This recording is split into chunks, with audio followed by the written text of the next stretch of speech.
दशम पिता गुरु गोबिंद सिंह जी के छोटे साहिबजादों की शहीदी को भुलाने का मतलब है अपने गौरवशाली इतिहास के प्रति नमक हराम होना। एक 17 साल का तो एक 14 साल का, एक 7 साल का तो दूजा 5 साल का। नाम था अजीत सिंह, जुझार सिंह, जोरावर सिंह और फतेह सिंह। पहले गुरु तेग बहादुर जी की शहादत, फिर इन मासूमों की शहादत और फिर गुरु गोबिंद सिंह जी को वीर गति। न्याय और इंसाफ के लिए कुर्बानी इन बच्चों की खानदानी परंपरा बन गई थी। वाटा लम्मियां ते रस्ता पहाड़ दा, तुर जांदे गुरां दे लाल जी। सरसा नदी ते विछोड़ा पै गया, उस वेले दा सुन लो हाल जी। वाक्या उस समय का है जब गुरु गोबिंद सिंह का पूरा परिवार आनंदपुर छोड़ रहा था। सरसा नदी ने जैसे दुश्मनों से दोस्ती कर ली हो। नदी का पानी कम होने का नाम नहीं ले रहा था। इसी दौरान भयंकर तूफान आया। माता गुजरी जी और 2 छोटे साहिबजादे जोरावर सिंह और फतेह सिंह पिता गुरु गोबिंद सिंह जी एवं उनके 2 बड़े भाइयों अजीत सिंह और जुझार सिंह से अलग हो गए। गुरु गोबिंद सिंह जी के बड़े बेटे 17 साल के अजीत सिंह और 14 साल के जुझार सिंह ने चमकौर युद्ध में मुगल फौजों में भारी तबाही मचाई और सैकड़ों मुगलों को मौत के घाट उतारा।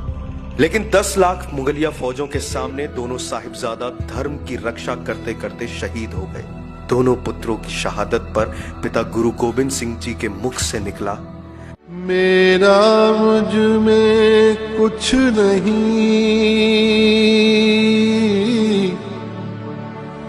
जो कुछ है सो तेरा। इधर पिता से बिछड़ चुके माता गुजरी के साथ नन्हे जोरावर और फतेह सिंह को रसोइया गंगू ये झूठ बोलकर साथ ले गया कि उन्हें यहां खतरा है। इनाम के लालच में रसोइया गंगू ब्राह्मण की नमक हरामी की वजह से सरहंद के नवाब वजीर खान के पास दादी और पोतों को बंदी बना लिया गया। मासूम बच्चों को इस्लाम कबूल करवाने के लिए माता गुजरी जी के साथ दिसंबर की ठिठुरन पैदा कर देने वाली सर्दी में किले के ठंडे बुर्ज में कैद कर रखा गया। वजीर खान के दरबार में दोनों छोटे साहिबजादों को हाजिर करने का मुगलिया फरमान जारी किया गया। दादी ने अपने पोतों को सजाकर माथे पर कलगी लगाकर भेजा। जब साहिबजादों को दरबार में सिर झुकाकर सलाम करने के लिए बोला गया तो साहिबजादों ने गरज कर जवाब दिया, हम अकाल पुरख और अपने गुरु पिताजी के आगे ही सिर झुकाते हैं, किसी और को सलाम नहीं करते। हम तुम्हारे इस जुल्म के खिलाफ प्राण दे देंगे लेकिन झुकेंगे नहीं। कचहरी में नवाब वजीर खान के साथ और भी बड़े बड़े दरबारी बैठे हुए थे। नवाब बच्चों का साहस देखकर आश्चर्य में पड़ गया।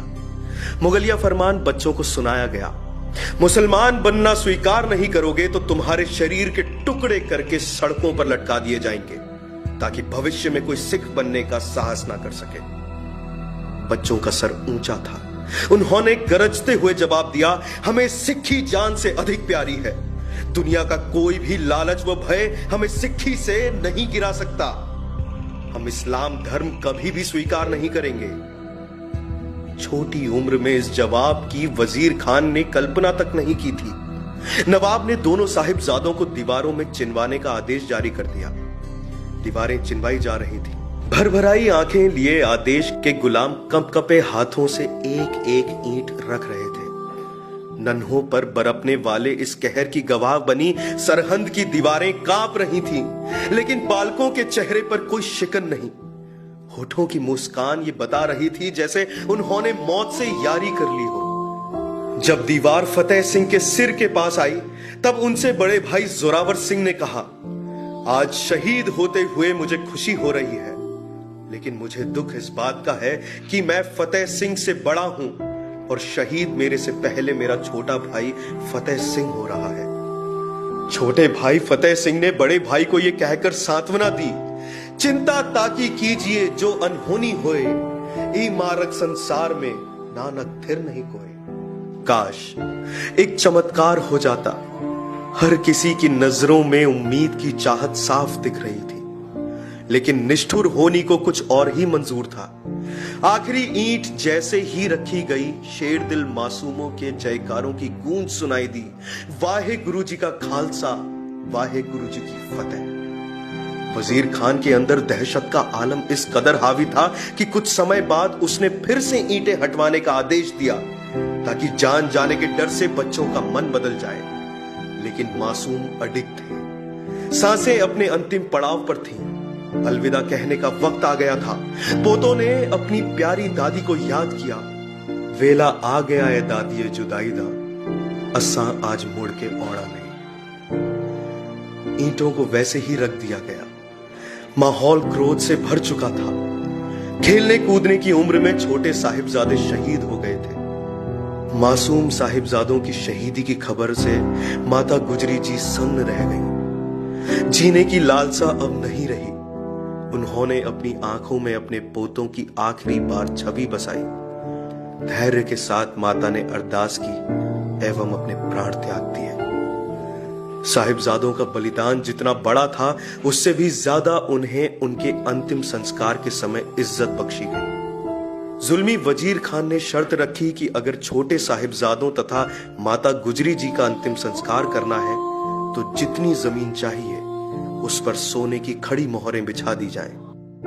जब यह खबर गुरु गोविंद सिंह के श्रद्धालु दीवान टोडरमल के पास पहुंची तो उन्होंने सोने की खड़ी मोहरें बिछाकर शहीद मासूमों के संस्कार के लिए जमीन मोल ले लिया। गुरु गोविंद सिंह के प्रति इस असीम लगाव के कारण वजीर खान ने दीवान टोडरमल को परिवार सहित जिंदा कोहलुओं में पिसवा दिया। इधर कलेजे के टुकड़ों के साथ जब वहशीपन की खबरें गुरु गोविंद सिंह तक पहुंची तो उनकी भुजाएं फड़फड़ा उठी। आदेश पाकर क्रोध की आग में जलते हुए गुरु गोविंद सिंह के भक्त बंदा सिंह बहादुर निकल पड़े थे। पूरी कायनात को वजीर खान की मौत का इंतजार था।